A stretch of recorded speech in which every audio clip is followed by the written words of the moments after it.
Okay. We shall. Oh, sorry. We'll get started. Thanks for coming to class. As the quarter goes on, the attendance does seem to drop off. But if you're watching at home on YouTube and you are learning, I guess that's good. Although maybe in the long term, I'm putting my own job security at risk by making myself replaceable with a computer video. But I guess as long as we're learning statistics in the meantime, that's okay. I guess I did want to cover just a few things from the lab assignment. Most of you guys have turned in your stuff already, but let's just take a look. So going over the lab. Okay, so I'm assuming you guys all read the research article. I hope it was halfway interesting at least, and you know, and so much better. better than our. Okay, so you know, if you guys come across any interesting articles, preferably from the medical field, that use some of the basic statistical methods that we've learned in this class, I would definitely like to take a look. A lot of the articles today require a little bit more in-depth methods, so it's nice to have just one that uses something like a simple t-test or a hypothesis test. Anyway, let's. Can I open that over here? Okay, so primary goal of the study, we want to see if St. John's wort is an effective treatment for ADHD. Okay, how did the researchers decide to measure the outcomes of the study? Okay, there were two rating scales: the ADHD RS4, I think, and the CGI. Those are ways to evaluate ADHD. Okay, it's not like you just step on a scale and it spits out this number that says this is how much ADHD you have, but there's questions that they ask and things like that. But they seem to be pretty valid in evaluating. So those were that was how they used, and you end up getting a number when you use that. Okay, and so let's. But I want to. What's going on?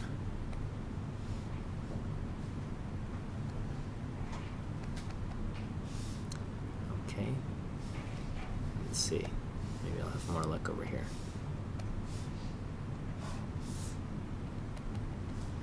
So I wanted to take a look. Another one, let's see, primary outcomes and treatment control groups.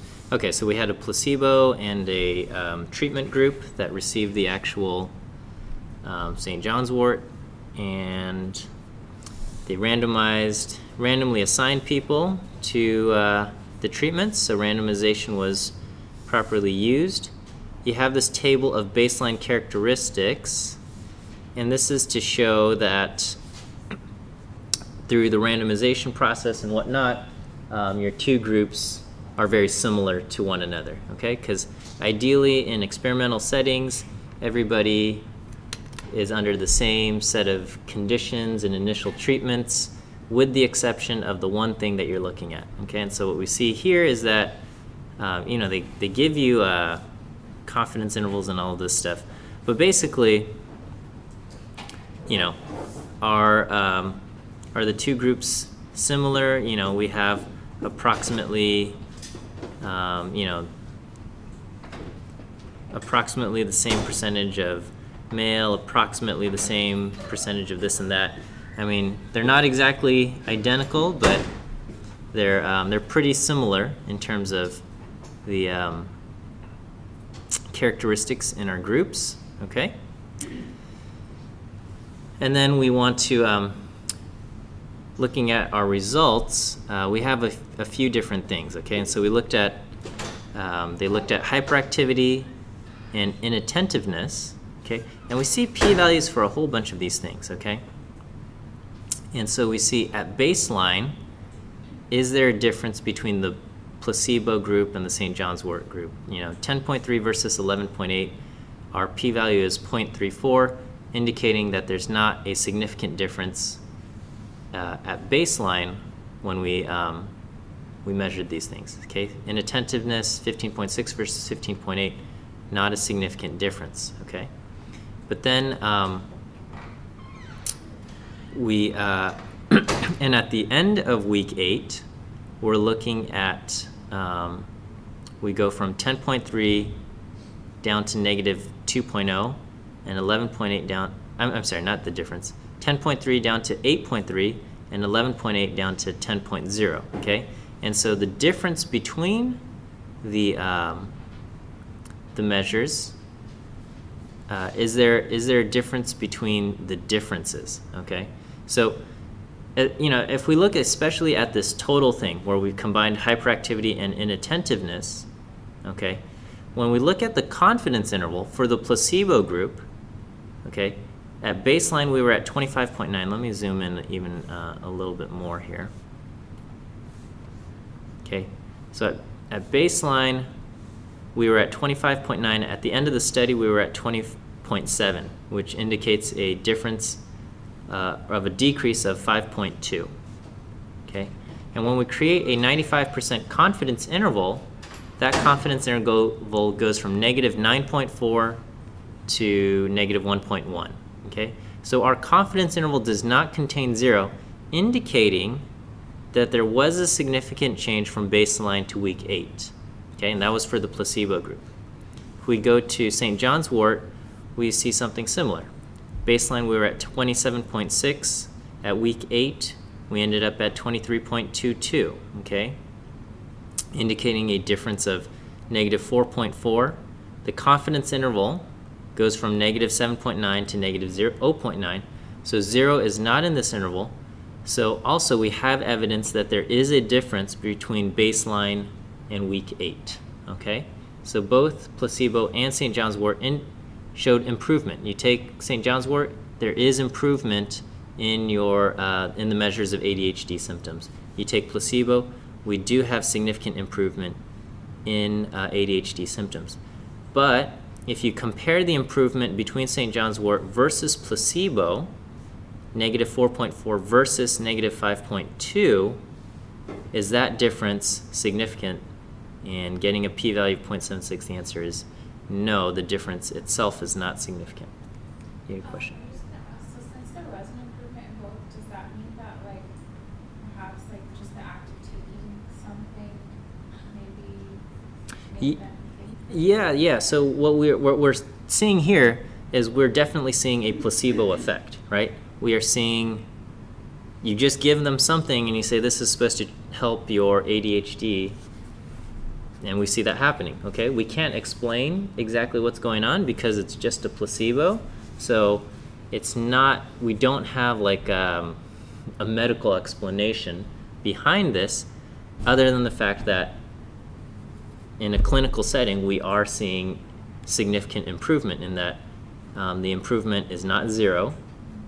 People's ADHD symptoms did improve. It's just we can't explain why. We give them St. John's wort, we see the same thing, okay? So what we're seeing is that St. John's wort is not any more effective than placebo. But it does seem that both of them, St. John's wort and placebo, are effective in improving ADHD symptoms. So we can't explain what's happening or why it's happening, but so if somebody says, is St. John's wort an effective treatment for ADHD? The answer is yes, but not any more effective than placebo. Okay, does that make sense? So that's what we're seeing here in this table, and I think sometimes the format of this table with all of these numbers, seeing the confidence interval and the baseline, the mean number and the p-values for every single row, is a little overwhelming. Yes. How did you explain the p-value, for example, at the top? Uh-huh. Hyperactivity, 0.34 to it's these are probably unnecessary to have, but sometimes people, they just like to throw all the numbers into the machine and get crank p-values out. Basically, we're just asking, was there a difference, a statistically significant difference in the baseline measures of hyperactivity between the two groups? And the answer with a p-value of 0.34 is no. There's not a statistically significant difference. And as that should be the case, because if at the very beginning of the study, because all we did so far is just randomly assign 27 to the placebo group, 27 to the St. John's wort group. And so at the beginning of the study, we shouldn't see a significant difference between the two groups, right? If I just randomly assign some people over here and randomly assign some people over here, we shouldn't see a significant difference between the two groups. And that's what this shows. Yes, Susan. Okay. This p-value thing makes me crazy. Okay, so the 7.8, is it 6 or 8? I don't know. 7 point, the bottom one. The p-value of the bottom one, I understood from my notes and everything that the p would, it means that it's not significant, and that I wrote. Wait, right here? Which one? 7.6. The 0.76, okay. Yeah, because you told us. Yeah, so P is large. yeah, so this means there is not a significant difference between this value 4.4 Right. and 5.2. Right. Okay, good. Mhm. I just because I thought that's the question you were answering. Yeah, that is what I was asking. Okay, Okay. but if we look at the 95% confidence interval, which is what's in parentheses here, Right. we see that the confidence interval does not contain 0, and that indicates there is a difference between baseline and week 8. Okay, so we do see, there's no p-value for 27.6 versus 23.2, okay? But they did make a confidence interval for this. So in my opinion, if I were to make this table, I would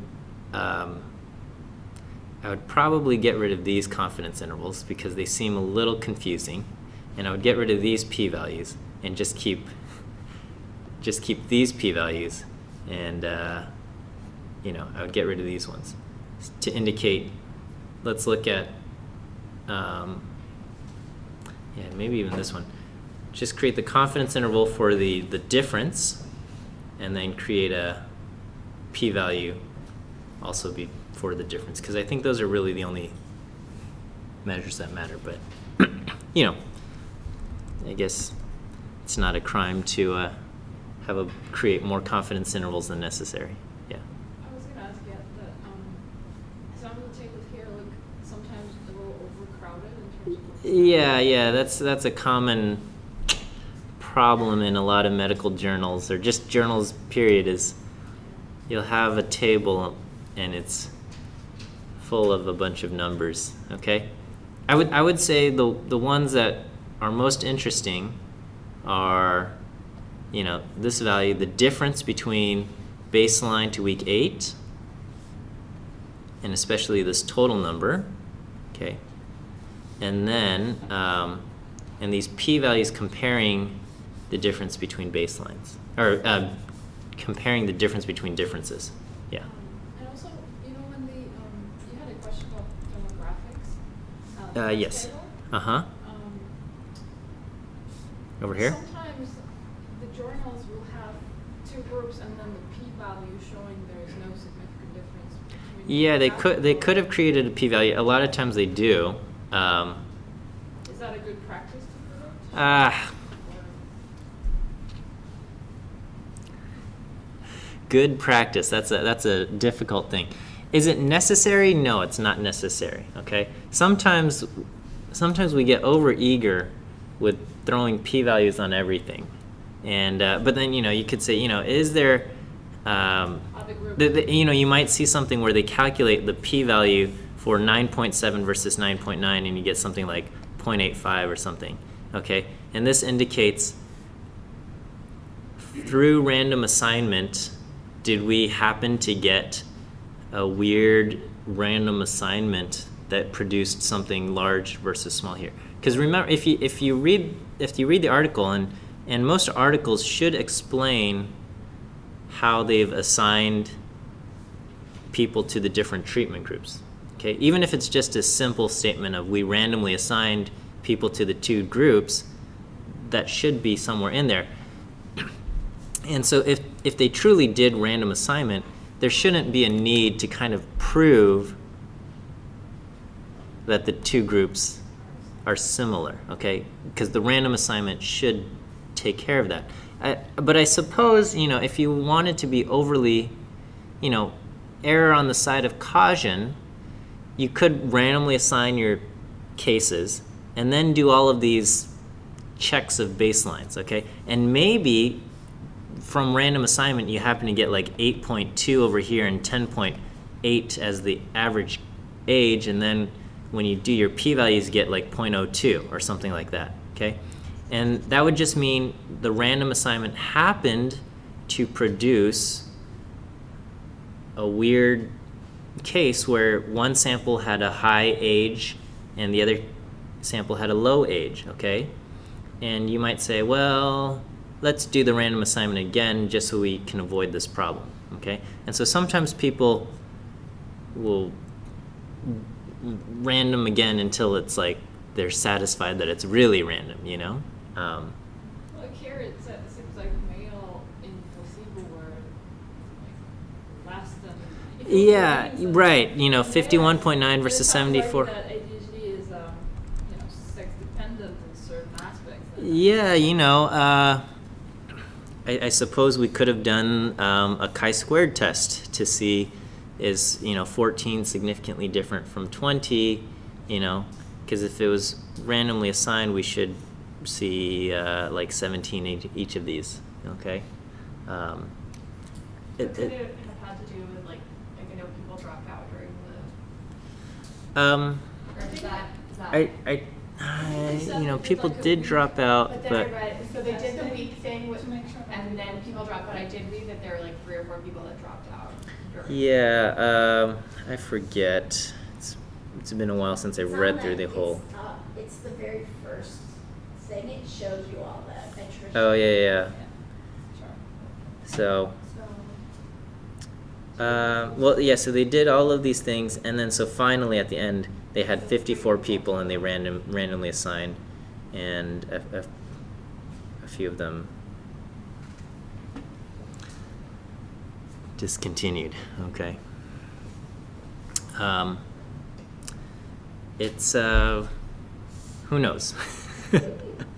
Who knows is the, okay. So do we have to do random assignment all the time? I mean, not random assignment. Do we have to do the p-values for the baseline characteristics? Not really. But if you are concerned, then it's almost like kind of like a check, like a double check, like a stratified sampling. Did we talk about stratified sampling? Okay, a long time ago, first week, where if you're gonna take a survey of people and you want to say like, how do you feel about women's rights or whatever, stuff like that, and you think the answer is going to be gender related, okay? Then in your sample you want to make sure that women and men are properly represented. So if the population is 50% women and 50% men, then when you randomly pick your samples, it's possible, because it's random, that you end up getting something like 60% men and 40% women. That's possible, but with stratified sampling, you would kind of force that you get 50% women, 50% men. And this checking of the baseline things, it's kind of like making sure, did our random process give us something that feels really random, okay? And the answer is, when you do something random, it should give you something random, but maybe because it's random, you end up getting something a little strange, okay? At the end, you didn't get the standard deviation in those tables, so you can't figure out your standard error to get the confidence intervals and p-values yourself. So we just have to trust that they did it correctly, and that's about that. Okay. All right. Well, I think you guys probably appreciate the break from R, although I am always tempted to show you how things are done in R. So last week, and I guess I won't make you suffer through it today, but if it ever comes where you need to do some chi-squared analysis of or categorical variables, it's very easy to do it in R. I'll say that. Okay, you can just look up chi-squared test in R, and it's simple. Okay. There is, and I also want to just a note. So let me just talk about last week. So last week we covered chi-squared tests.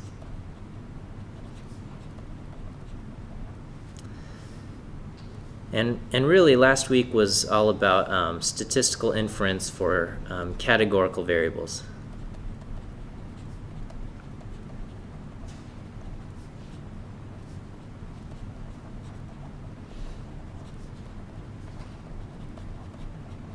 So we covered the chi-squared goodness of fit test, and this is where you just have one categorical variable with kind of proportions in mind regarding the different categories, and then you have the chi-squared test for independence.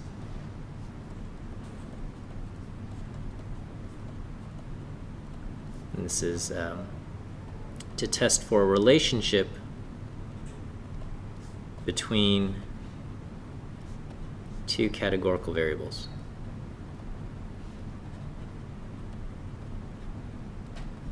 Okay, and believe it or not,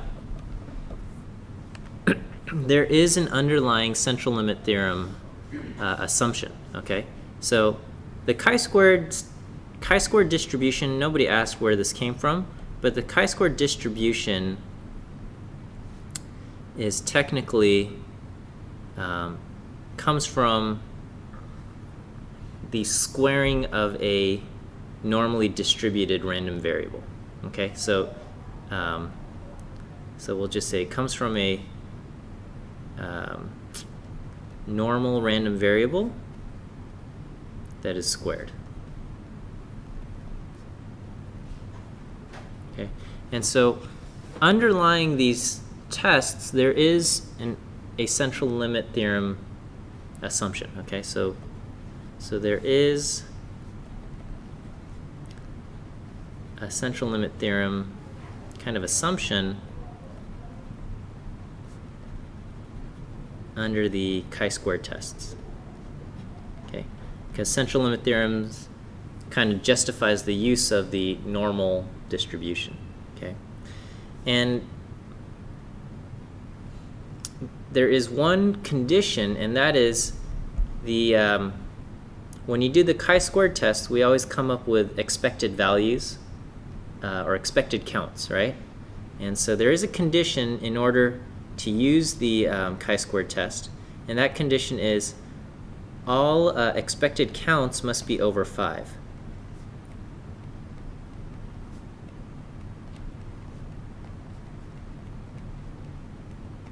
Okay, so if you do a chi-squared test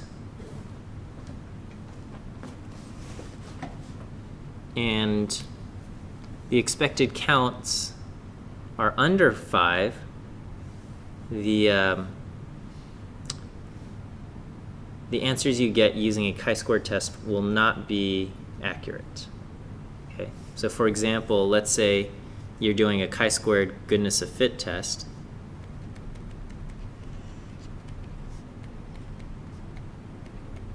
Okay, and let's say you take a sample of n equal to 100, and your null hypothesis is that proportion of category 1 is equal to 0.02. All right, and proportion of category 2 is 0.98 or something like that. Okay. So here your expected counts would be 2 and 98, right?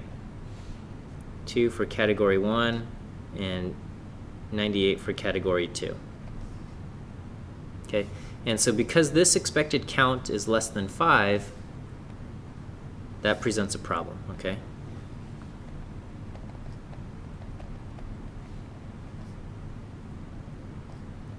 Is too small.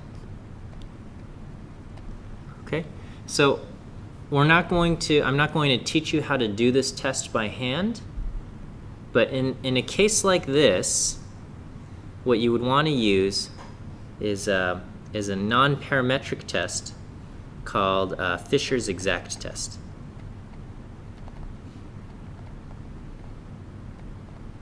Okay, and actually, Fisher's exact test is actually equally powerful as a chi-squared test. So it's a non-parametric test, but you don't have to worry about losing power. It's maybe, well, I don't know, maybe computationally a little bit more work, but it's not bad, okay? So if the expected count for any of these things is too small, use Fisher's exact test, okay? And it's actually chi-squared. The chi-squared test serves as an approximation of Fisher's exact test. But when you have a very large n and your expected counts are large, the approximation is very, very good. So nothing to worry about. Kind of like normal approximation to the binomial. Similar idea here.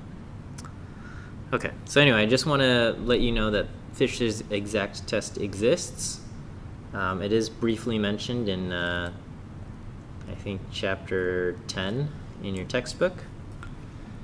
And with that, we'll start our new content. Let's see. Today is 28th.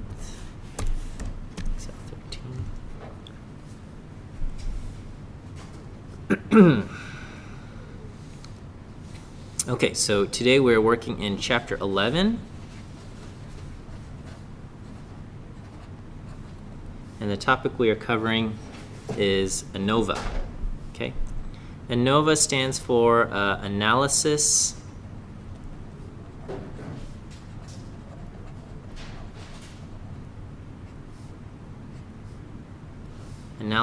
of variance. Okay. And I should note that you can take an entire class devoted to ANOVA, and there's I don't know, there's a lot you can do with ANOVA. Okay, it's a very useful tool. Okay, in our class we are going to learn the simplest form of ANOVA, which is one-way ANOVA. Okay, this is the simplest form of ANOVA, and I will mention we'll mention some of the other forms of ANOVA. Okay.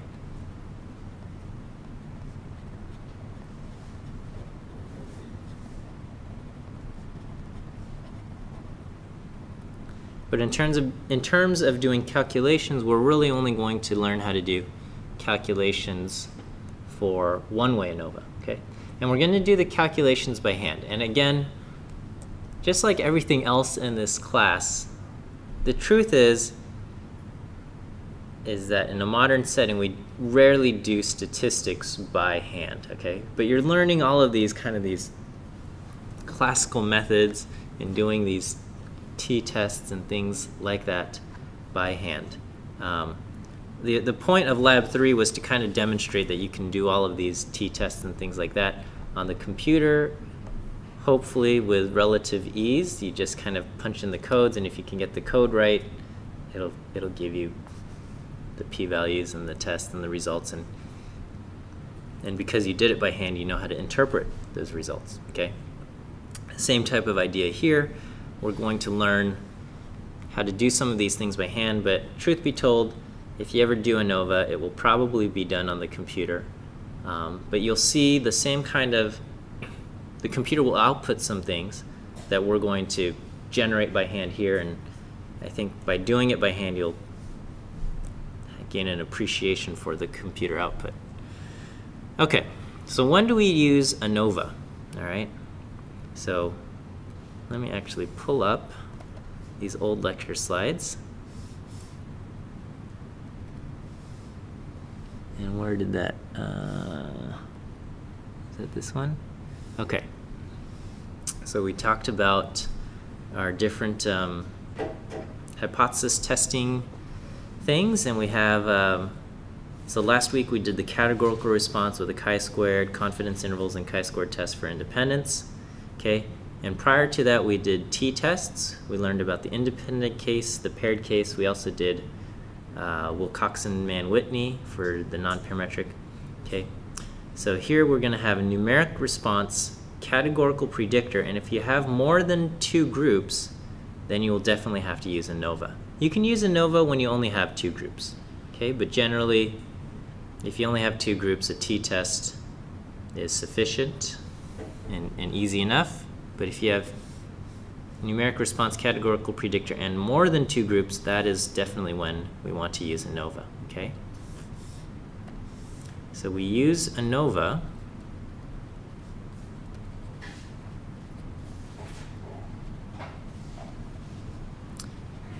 when we have a numeric variable, okay, and a categorical, quote, predictor,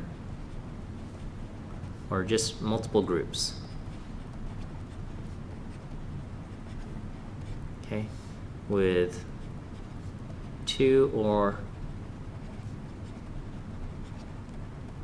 more groups. Okay, so let's just contrast this to a t-test.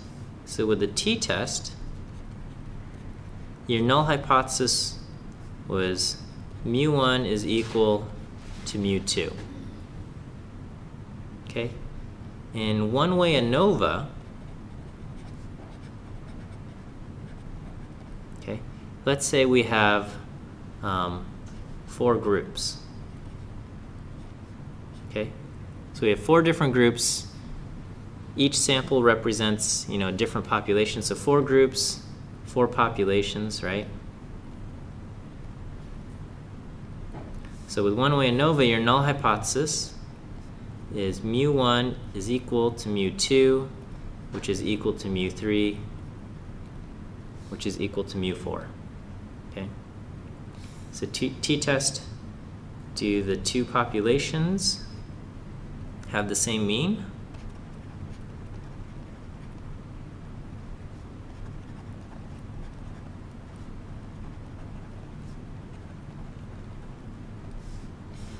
One-way ANOVA, we ask, do all, you know, 4 or however many populations you have, do all 4 populations have the same mean?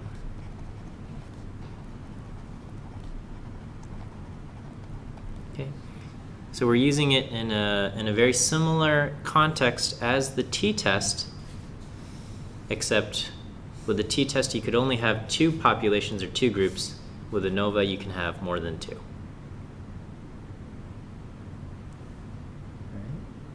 Is that okay?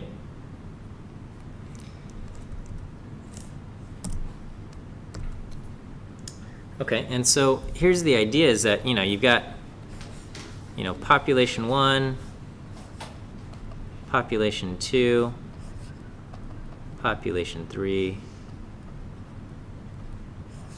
population 4, okay? and each population is defined by mu1, mu2, mu3, and mu4, and we want to know, are they all the same? We can't observe the populations directly, so from each population we get a sample. Sample 1, sample 2, sample 3,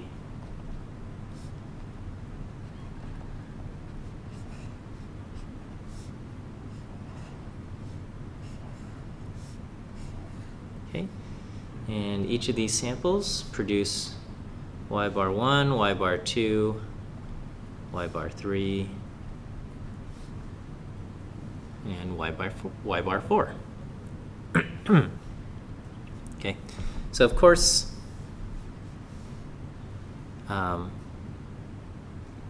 these aren't going to be equal, and we just want to know, okay, if these aren't equal, does that mean the respective populations have different means? Okay. Okay, so y bar 1, y bar 2,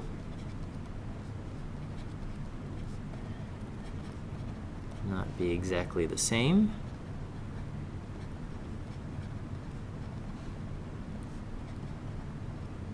Does that provide evidence?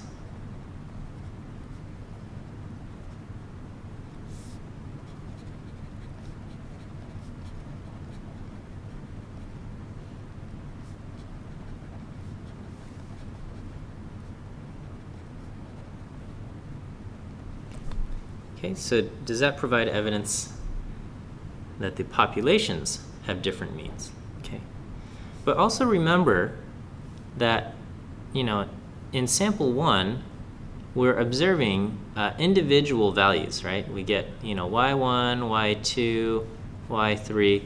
Sample, let's say there's 4 values in sample 1, and these 4 values come together to produce y bar 1, and in sample 2 maybe we have y5, y6, etc. Not y bar, but you're getting more and more values. So each of these samples, there's individual values in each of these samples. So keep that in mind, okay?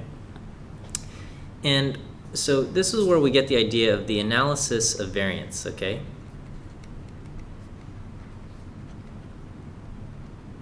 Okay. Is anyone willing to produce a loose definition of what variance is?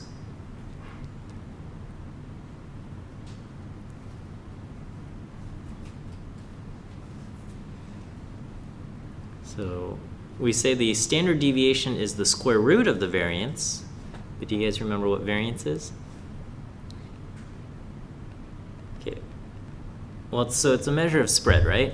So the variance is a measure of spread.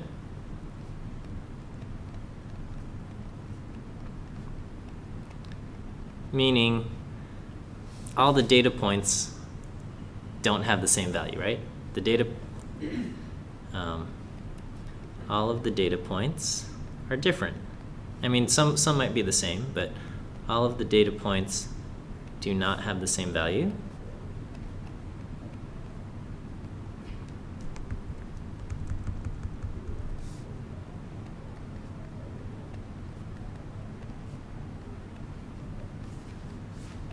Okay, so variance exists in our data, and we said the variance can be loosely thought of as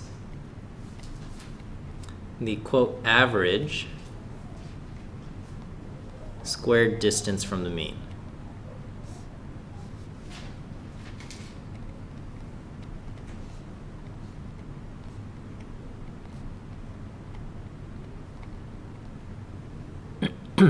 So, we have the mean of all of our data points. Each of the data points aren't exactly equal to the mean. There's a little difference between the value and the mean. And if we square those and we take kind of the average of those squared distances, that gives us an idea of the variance. You know what?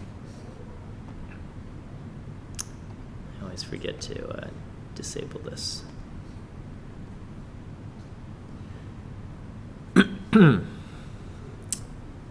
Okay, so we can imagine if we threw all of the data points from our 4 different samples together, okay, we can take, you know, let's say I have a bucket and I have all the different y1, y2, y3, y4, y5, etc., etc., etc., to yn.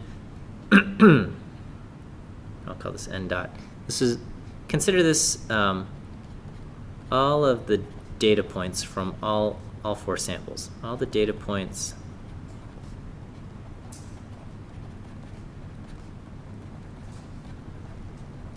from all 4 samples. With here we will have, we can get a measure of total variance, right?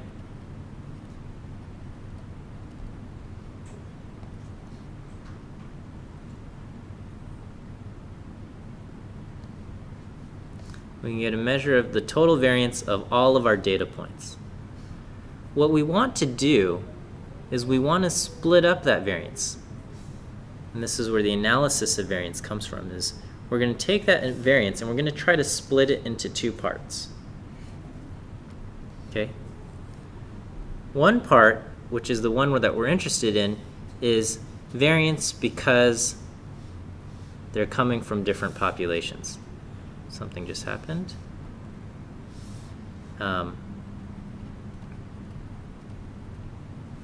Variance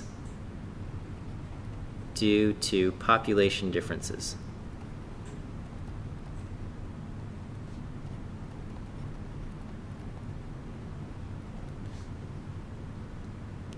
And the other variance is just variance due to individual differences.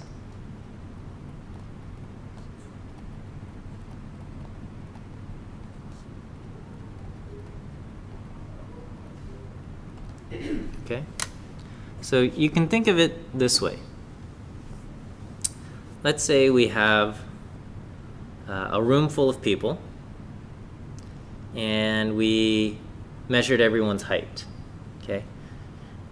People are going to have different heights. Okay? Not everyone has the same height. So if we measured all the different heights, we're going to see variance in the heights. Now we could just say, okay, everyone's different, and that's why people have different heights. But we can also say, you know what? We're going to try to explain part of the reason why people are have different heights. And maybe reason why isn't, but we're going to try to break up this fact that people have different heights. And we're going to say, okay, you know what? Some of the people in our room are men, some of the people in our room are women. Okay? And so in general, men are taller than women, and so the reason why people have different heights, part of it is due to their sex. Men on average are taller than women on average, okay? And so that explains part of the variance. It doesn't explain all of the variance, because even once you pull out the men, you're going to see individual differences between men. Okay, and once you segregate the women, you're going to see individual differences between women.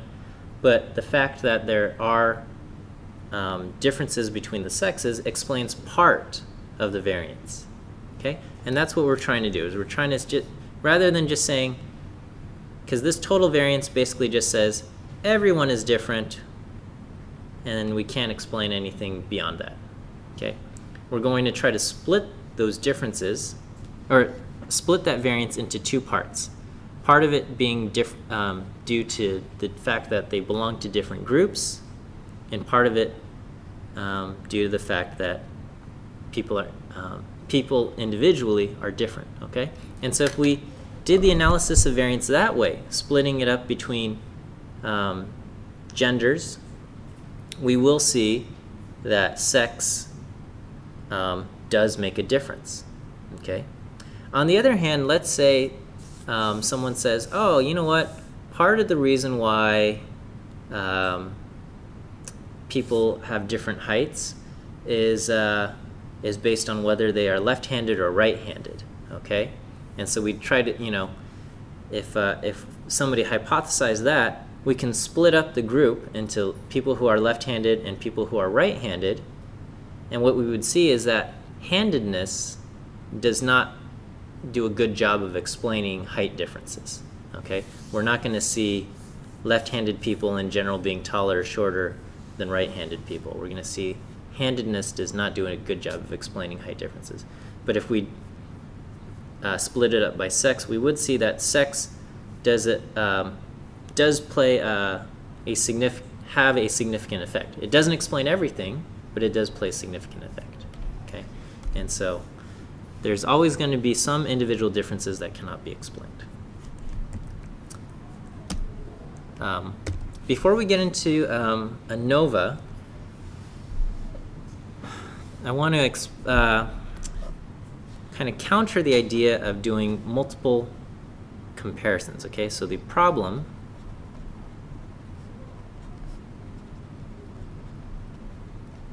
of multiple comparisons, and this is a problem that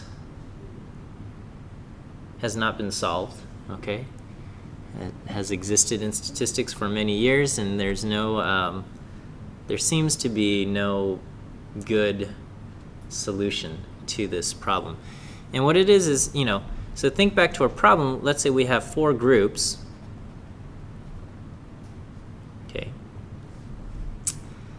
So one solution to see if any of the groups are different is to just do a whole bunch of t-tests. Okay.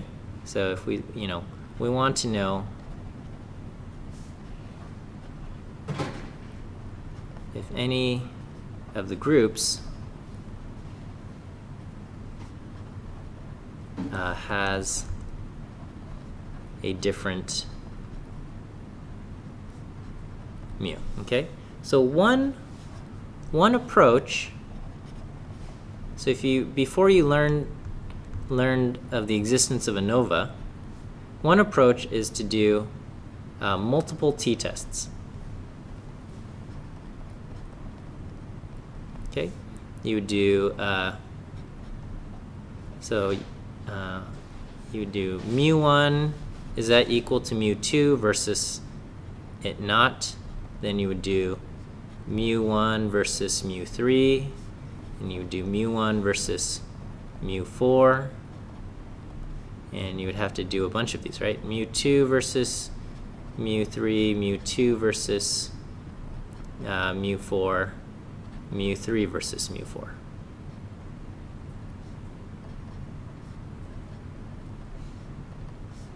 Okay, and so it feels a little tedious, but the fact that you have to do multiple t-tests is not the deal breaker here. Okay, because we could just do a whole bunch of commands in R, and it'll be done very quickly. It's not terrible, but we could do we can compare all combinations between the 4 groups and see if there is a difference. Okay, can anyone spot what the problem is with doing multiple t-tests? For asking, do any of the groups have a different mu?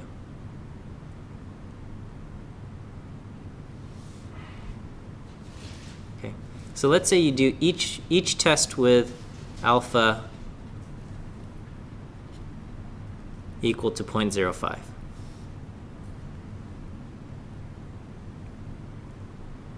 Okay, so every time you do one of these tests, what is the probability of committing a type 1 error?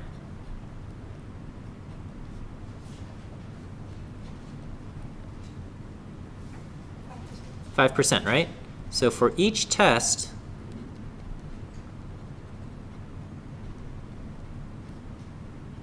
the probability of committing a type 1 error is 5%. Okay? So, and when we pick alpha equal to 0.05, we're kind of saying I'm okay with committing type 1 error about 5% of the time. Okay? What happens if you do 6 tests, though? What is your probability of committing a type 1 error? Okay, it's a little bit more complicated because these aren't all independent and things like that. But every test you run, you have a 5% chance of committing a type 1 error, okay? And so if you're going to do 6 tests, or if you have even more and you have to do like 11 or 20 tests or something like that, your risk of committing a type 1 error grows significantly, okay? To the point where it's not acceptable, right? Where it's almost like, you know, if you have 10 different groups and you do every single pairwise comparison, you're almost bound that one of your, you know, if you observe a significant difference, it's almost guaranteed that you might commit a type 1 error somewhere along the way, okay? And then, you know, then what's the use of your test if you don't know if you committed type 1 error? So, so each test we have a probability of committing a type 1 error. You know, if we do 6 tests, then the probability of emerging, quote, unscathed because every time you run a test, it's like, you know, a small chance of you setting off the bomb. If you're doing it 6 times, the probability of emerging unscathed is, you know, is somewhat like 0.95 raised to the 6th, and it's not exactly that because they're not technically independent, because the data are all connected to each other. But, you know, this significantly drops down to going, you know, 0.7 to 73%, you know. Okay, so this is the problem of multiple comparisons, and so some people recommend, okay, well, if you're going to do a bunch of t-tests, then you have to use a smaller alpha, et cetera, et cetera. We don't have very satisfying solutions, okay? The other approach is to use ANOVA, but there is a weakness in ANOVA also, okay? So we can perform one-way ANOVA, and with one-way ANOVA, our null hypothesis is all 4 means are equal. mu1 equal to mu2 equal to mu3 equal to mu4. The only problem is that your alternative is non-directional, and it just says at least one mean, one of the mu's is different.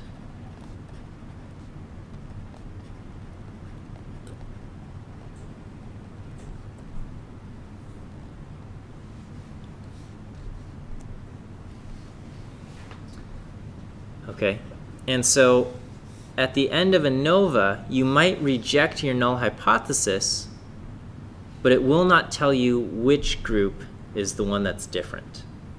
Okay, so the shortcoming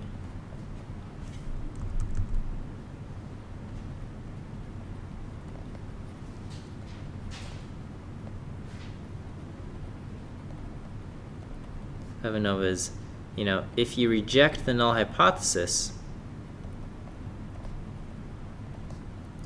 it does not tell you which group is different.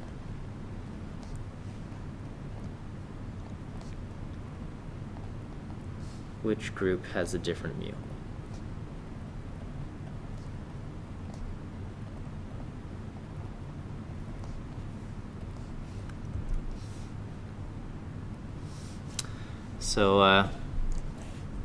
So we don't have a great solution, okay? And there's you can do 2-key pairwise comparisons, and we have all sorts of different things to do that are all kind of compromises for addressing this problem of multiple comparisons. Okay, you guys got all this down? All right, so let's try doing some ANOVA here, okay? And so this is, I'm going to use this example from the book. And what we're going to do is we're going to pretend we've given a bunch of lambs different diets, and we want to see which diet helps lambs gain a lot of weight, presumably because we want to fatten them up to eat. So anyway, let's just we're gonna go through here. So we have we collected data. We have 3 different diets. Okay, 3 diets, and we want to know, do the diets make a difference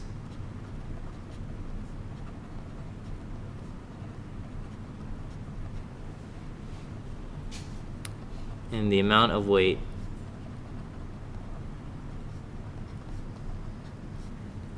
the lambs gain?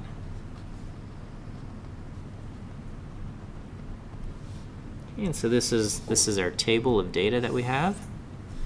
So we have diet 1, diet 2, and diet 3. We get 8, 16, 9, 9, 16, 21, 11, 18, 15, 10, 17, and 6. Let me provide summary statistics.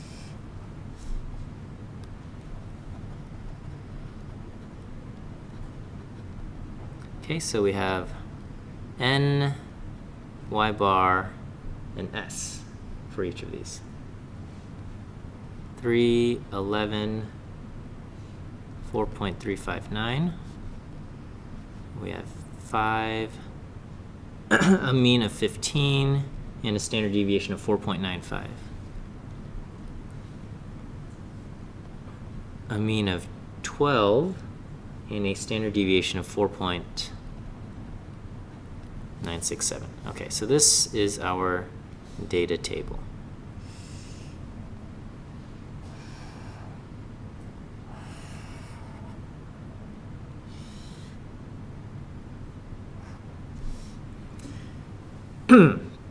Okay, and so the question is, based on our data, do we have evidence that the lambs gained different amounts of weight? Okay, so I'm going to create a dot plot here. And let's see if I can do this.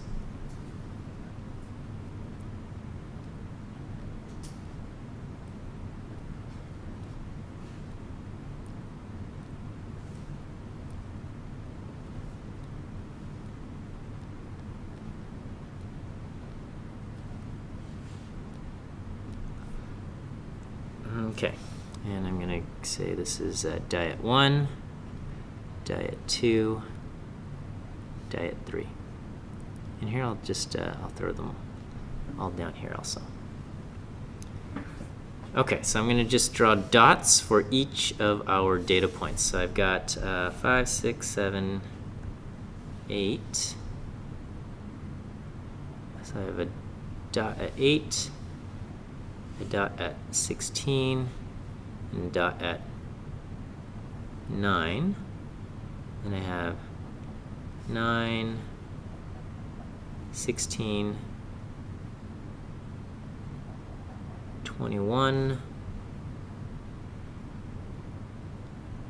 11, and 18, something around there. And we have, for diet 3, 15, 10, 17, and 6.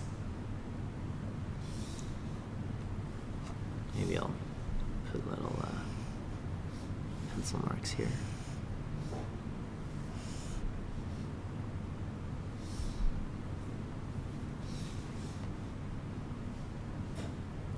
Okay, and I'm going to just throw all of them into this all kind of right here, and just say we're going to put all of the data points. So I have 6, 8, and I've got 2 at 9, 10, 11, 15, 2 at 16, 17, 18, 21. Okay. Okay, so here, if we only look at this bottom part here for all the data points together, then we get a sense of the total variance. Okay, so the total variance just says, okay, a bunch of lambs gain different amounts of weights. Okay, and we want to know, can the amount of weight that they gain be attributed to the different diets? That's what we want to know. Okay, so if we were to add up all 12 data points and take the mean of all 12 data points, we would get something called the grand mean. Okay, so the grand mean is basically the average or the mean of all data points combined.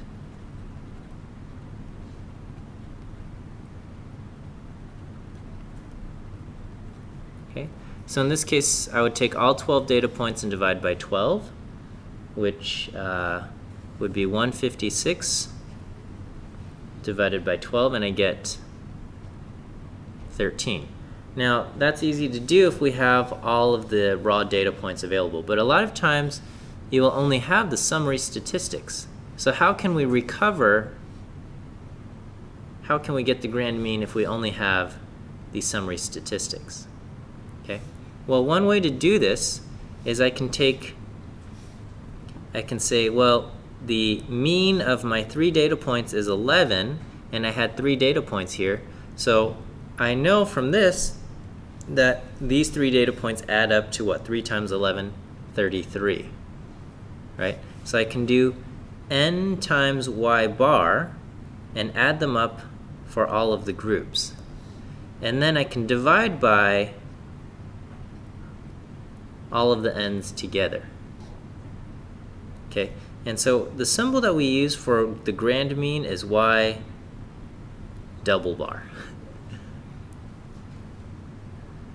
And at least that's the notation our book uses. Different textbooks use different notations. There's not a universal thing on this, okay?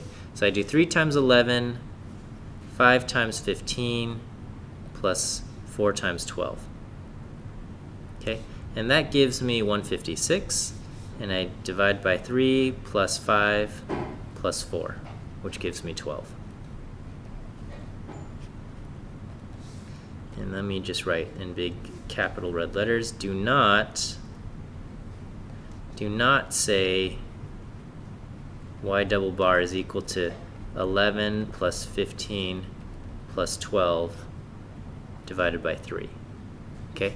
Don't take the y bars and just take the mean of those 3 y bars. Okay? This is wrong. This is correct, this is wrong, because this will give you something else. Okay, so don't do this.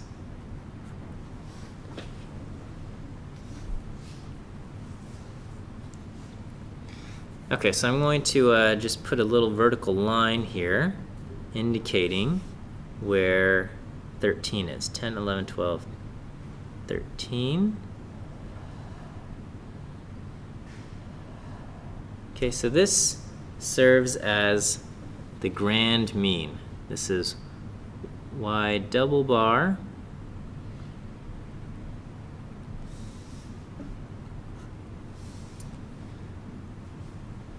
and that's our grand mean. Okay, I'm also going to just mark off where each of the group means are. Okay, so the group mean for group 1 is 11. The group mean for group 2 is 15. The group mean for group 3 is 12. Okay? It's okay with everybody?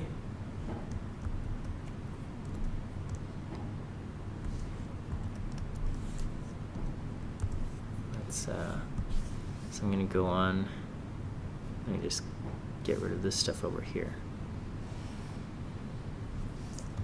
So I want to illustrate. Okay, so we're going to, so if we think of variance, okay, so think back to the definition of variance. Do you guys remember? It was the sum of y minus y bar squared over n minus 1. You guys remember that? Okay, so let's just look at the numerator, okay? Just looking at the numerator only, we're going to call this the sum of squares.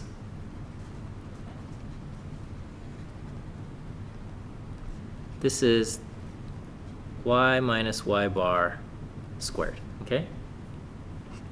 So we can think of part of our variance as, you know, here, if we use all of the data points, our grand mean is this red line here, and so we can say, okay, well, part of the variance is I'm looking at this data point and I'm taking the measure from here to here, and this is you know, y minus y bar, and I can square this distance, okay? And I can do the same with every single one of these data points.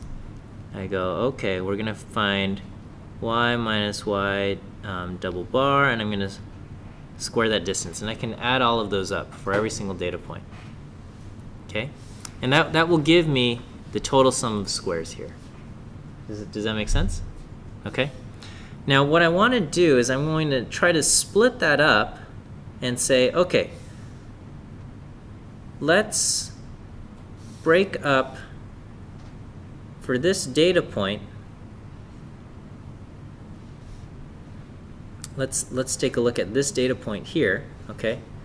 We can say this data point here differs from the grand mean by this much, okay? This data point is at 9, and the grand mean is at 13, okay?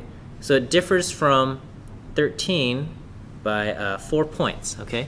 But we're going to split this up, and we're going to say part of it is that 2 of those values are from the fact that group 1's mean is 11, okay? So we're going to split up this total distance of 4 into 2 parts. We're going to say part of it is the fact that the group mean is 2 away from 13, and then this individual point is another 2 away from its group mean.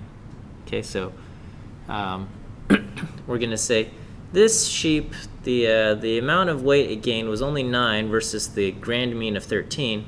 Part of it is due to the fact that those on diet 1 on average gained only 11 pounds, which is 2 less than the grand mean.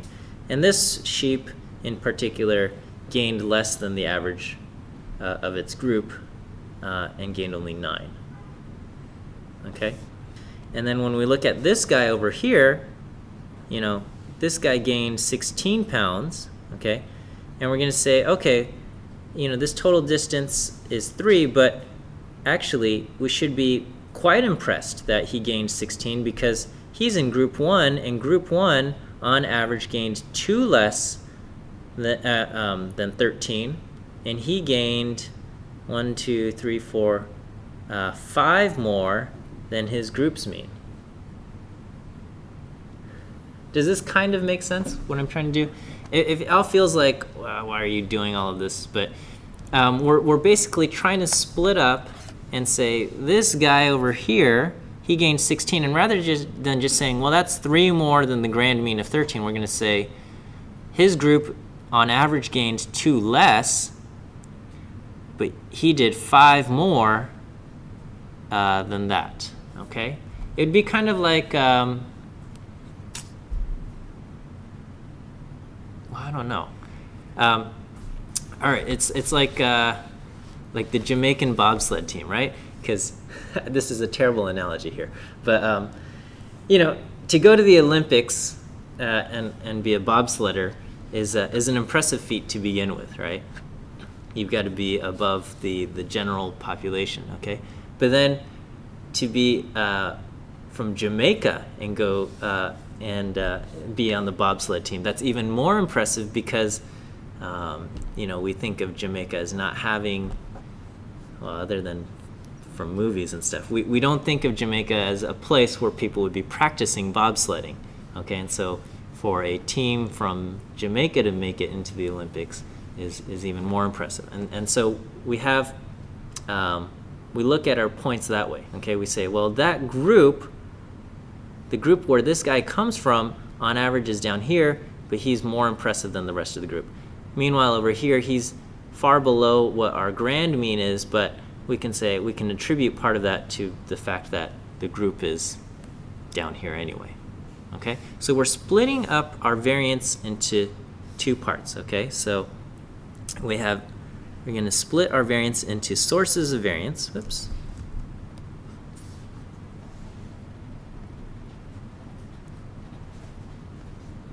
Okay, and we have between group variance.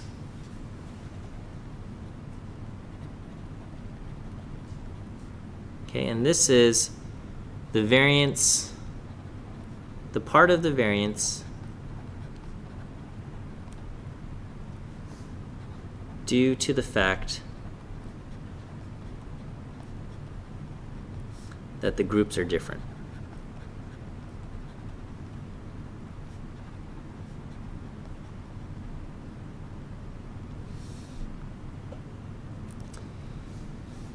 Okay, and what we're going to say is that we're to calculate the between group variance, okay, or actually we call it this the sum of squares between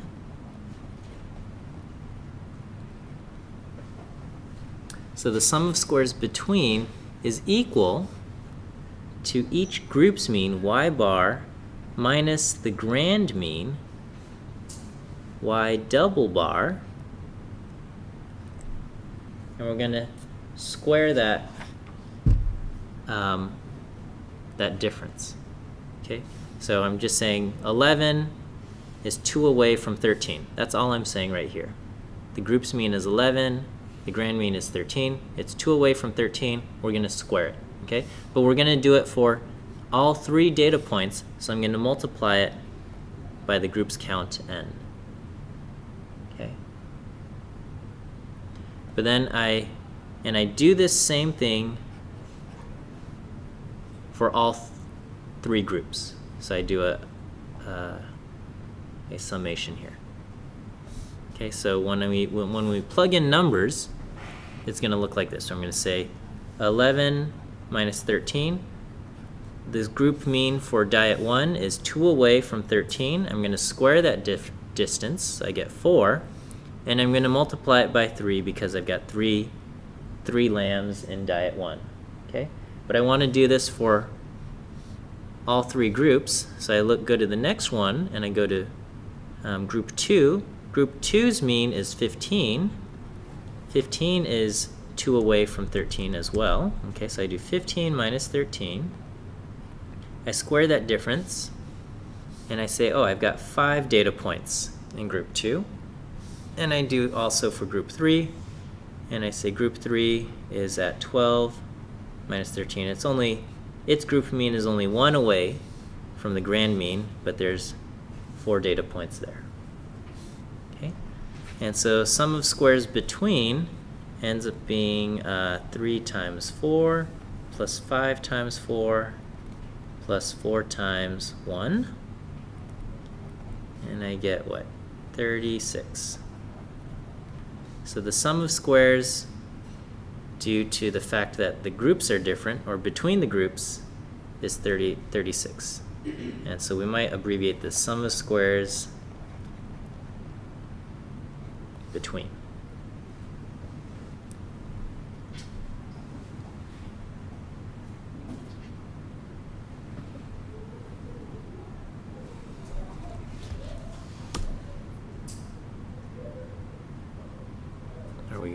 Are we good there so far?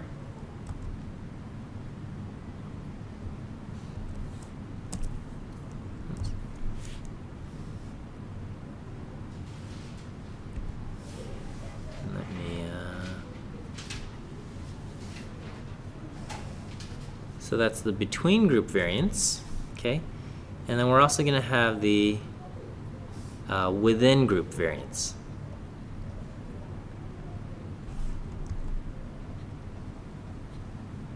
Okay. And this is the variance due to individual differences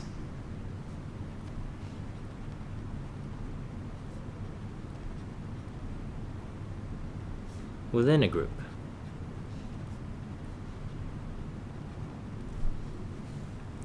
Okay, so in this case,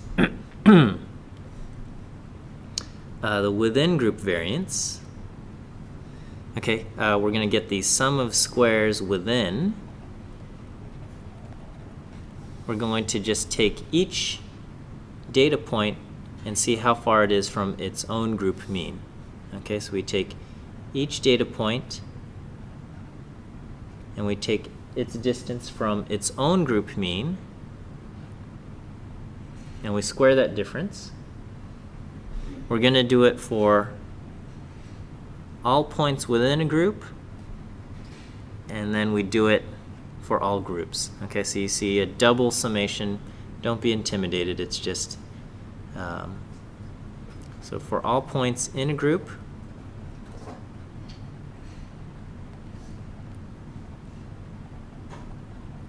and we do it for all groups.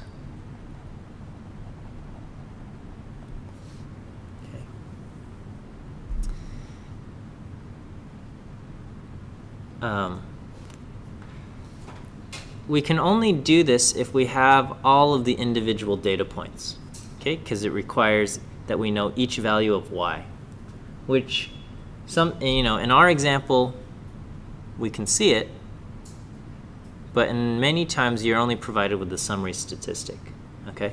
And so another way of getting this, okay? So let's look over here at variance. Variance is s squared, right? Some standard deviation squared. Standard deviation squared is sum of y minus y bar squared over n minus 1. Should I just...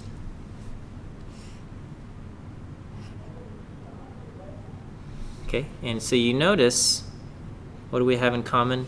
This portion right here, sum of y minus y squared, appears right here.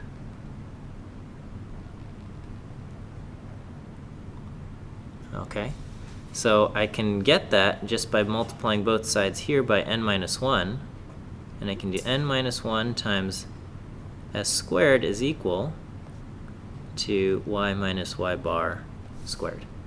Okay, so sum of squares within can be rewritten as this: n minus 1 times s squared. And we do this for all groups.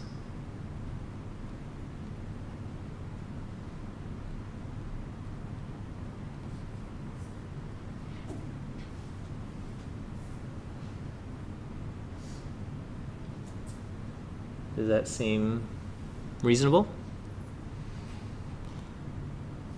Okay, so sum of squares within is n minus 1 times s squared for all groups. Okay, so I mean we can do it. I can demonstrate for group 1. We can say 8 minus 11 over here. I would do 8 minus 11 squared plus 16 minus 11 squared plus 9 minus 11 squared. And then I would have to do it for all of the diets, okay? And we don't want to do that, okay? So we're just going to take our shortcut, and I'm going to do 3 minus 1, or 2, times 4.359 squared, plus n minus 1 for the second group, or 4, times 4.95 squared, plus 4 minus 1, 3, times 4.967 squared. Okay, and when I do that, I should get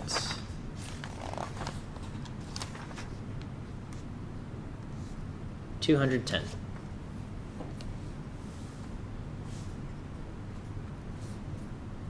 Okay, so my sum of squares within It's 210.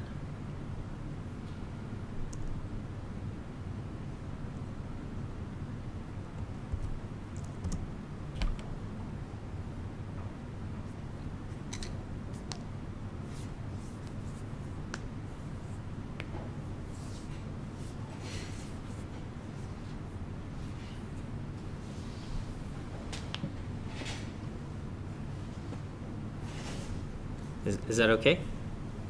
All right, so let's, so we compile all of our information into what we call an ANOVA table.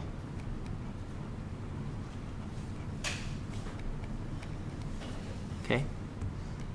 And we usually write something like source, degrees of freedom, sum of squares. These are our column headings.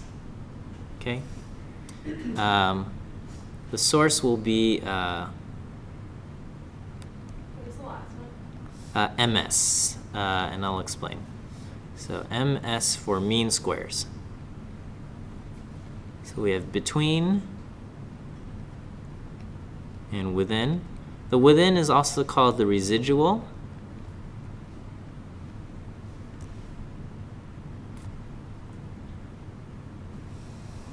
So I will, and you'll have total, okay? So the total is the total number of points minus 1. We use n dot to indicate all points combined together, okay? Because we have n for number of points within a group, and n dots to be like the grand total number of points. I know, the notation gets crazy. Okay? The between groups, degrees of freedom, is the number of groups minus 1. Number of groups minus 1, or we might say I minus 1. And then the within groups degrees of freedom is total number of points minus number of groups. Number of points minus number of groups, or we might write n dot minus I. We'll put in real numbers and I think it'll feel better than having letters. So it's the degrees of freedom for between groups is number of groups minus 1. Within the groups is number of points total minus number of groups. So we say n dot minus 1. And we just have the n dot to distinguish it from the number of points within a group, okay? Or you just have to make sure that the columns add up as well. So a lot of times for me it's easier to just think total number of degrees of freedom will be total number of points minus 1, between groups degrees of freedom will be I minus 1, and then this is just going to be whatever it takes to get this to add up to this. I think when we use the numbers it'll make sense, okay? So the between here, we've already done the formula, but I'll write it again. Is n times y bar minus y double bar squared, and over here is n minus 1 squared times, oh not n minus 1 squared, n minus 1 times s squared, and the total variance you don't have to calculate, but these two things will add up. I'm going to leave it off. Okay, and then mean squares is always going to be sum of squares divided by degrees of freedom.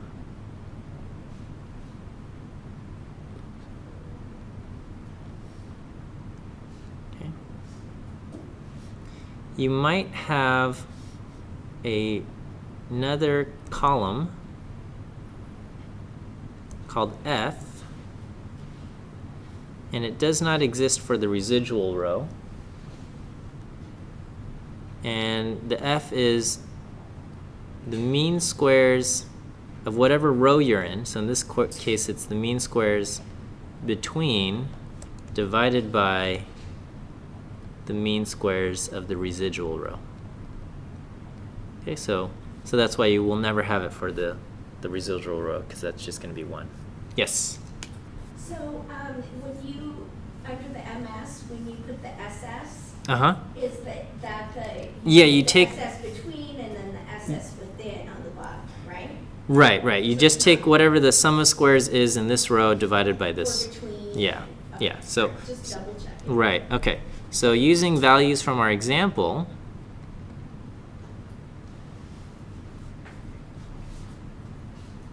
this is what our table would look like. So we have source, degrees of freedom, sum of squares, mean squares, and I guess I'll throw in the F. So we have between, and then I'll have the residual, and the total. Okay, we had a total of how many lambs? 12. So how many degrees of freedom total do I have? 12 minus 1, 11, right? I had how many groups? 3 groups, right? 3 diets. So how many degrees of freedom between the groups do I have? 2. And then 2 plus what makes 11? 9. I could also get 9 doing 12 minus 3. 12 data points minus 3 groups also gives 9. Okay? For me, it's easier to just do minus 1. This is minus 1. This and this have to add up to this. But whatever you want to do. Okay? We did the math for the sum of squares. What do we get for sum of squares between? 36, right? And the residual sum of squares, or the within? 210. Okay? Now, the total is going to be, we add these two up together. Yeah, I guess I'll throw the formula in here, and I'll just demonstrate that it works. You just take each individual data point, and you take its difference from the grand mean, and you square it, and you do it for all data points.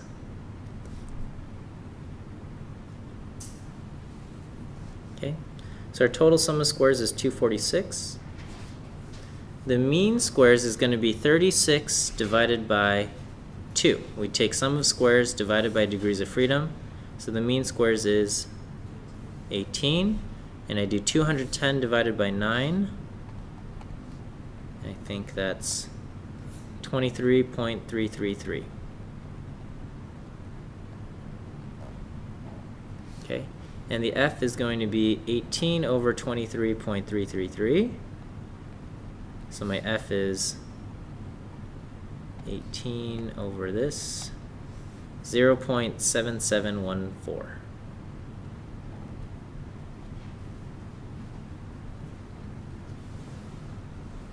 All right, so what do we do with all of this?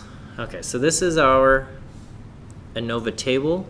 We have split up basically our measure of variance, which we're using the sum of squares to measure variance, and we've split it up into this 36 and 210. Okay, and we have effectively split up the variance into this. Now this doesn't exactly work out, but if I did 246 divided by 11, what would that give me? Not the value, but what is this?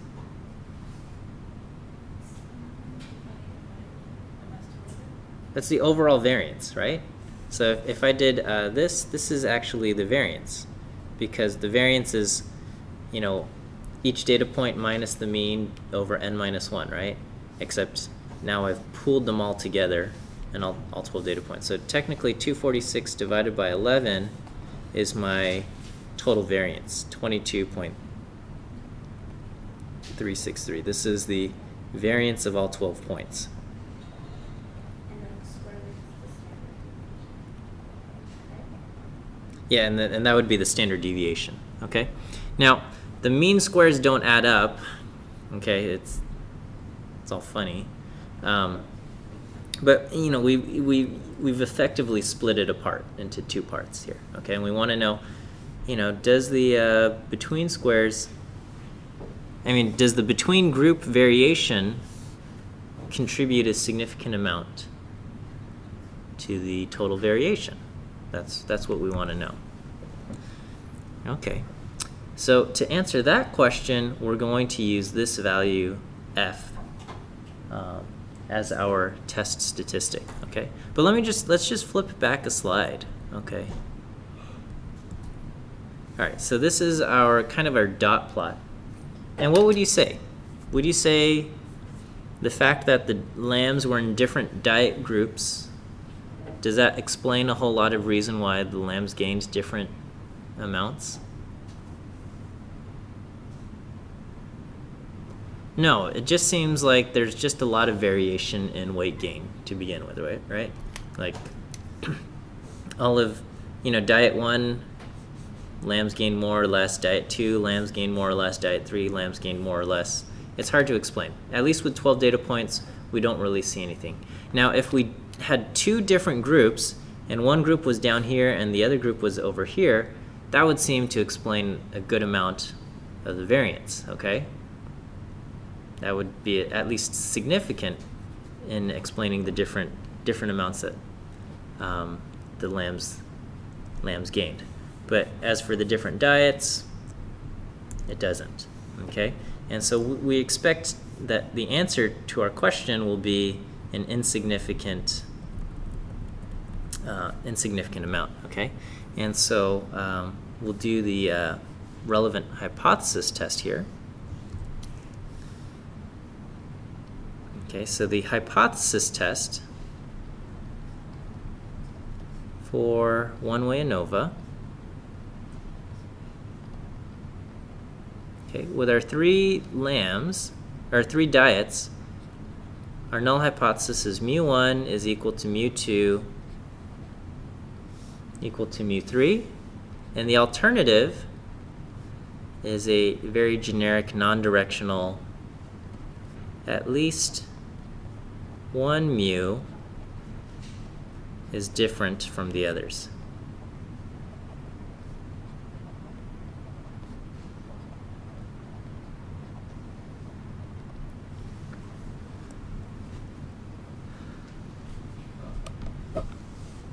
Okay, this we take our F statistic,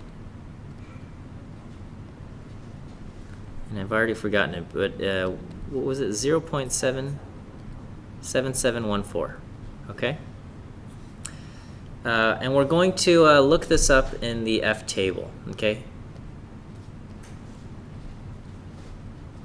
Now the F table is not part of your packet. Okay, but there are F tables, and the F tables, to look up your value in the F table requires 2 different degrees of freedom. Okay, you have a numerator degrees of freedom and a denominator degrees of freedom. Okay, and it's exactly what you would think they are. So if we just flip back, our F was a ratio, right? 18 over 23.33. You just take the corresponding degrees of freedom. So the numerator has 2 degrees of freedom, the denominator has 9 degrees of freedom. And you use those 2 values to find your critical value. Okay, so in the F table, you're going to choose numerator degrees of freedom 2, denominator degrees of freedom 9. Okay, now in the textbook, let me pull up the textbook here.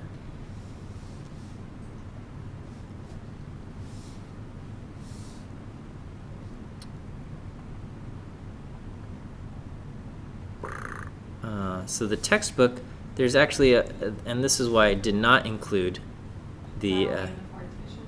This is in the 4th edition, and you can get the tables. But you'll see table 10 is critical values of the F distribution. There are 1, 2, 3. There's one page for each numerator degrees of freedom, okay? And it goes up to 10 degrees of freedom for the numerator. And so pretty much, you know, I don't want to have to deal with this. So anyway, I would go to the page where it says numerator degrees of freedom equal to 2, and then I would go to denominator degrees of freedom 9, and I would look for my test statistic 0.7714. And what would I get? I would get my tail probability is greater than 20%. Can we see that? Okay. So anyway, I figured if you know how to use the chi-squared table and the t-table, you know how to use the f-table. So, so on a test, I will not have you look up anything in the f-table. It seems unnecessary. Okay. So anyway, we would go to the table, and we would see that our tail area is greater than 20%, which means my p-value is greater than 20%. Okay. With the f-table, everything, all the degrees, the alternative hypothesis is always non-directional. Just because it does not identify which group is the one that has the mean that is different. It can't tell you that. So we get a p-value that's greater than 20%. So here we would not reject the null hypothesis. And we would say we do not have evidence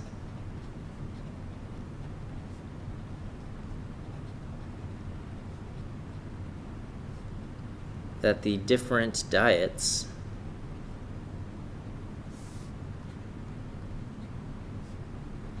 cause different amounts of weight gain.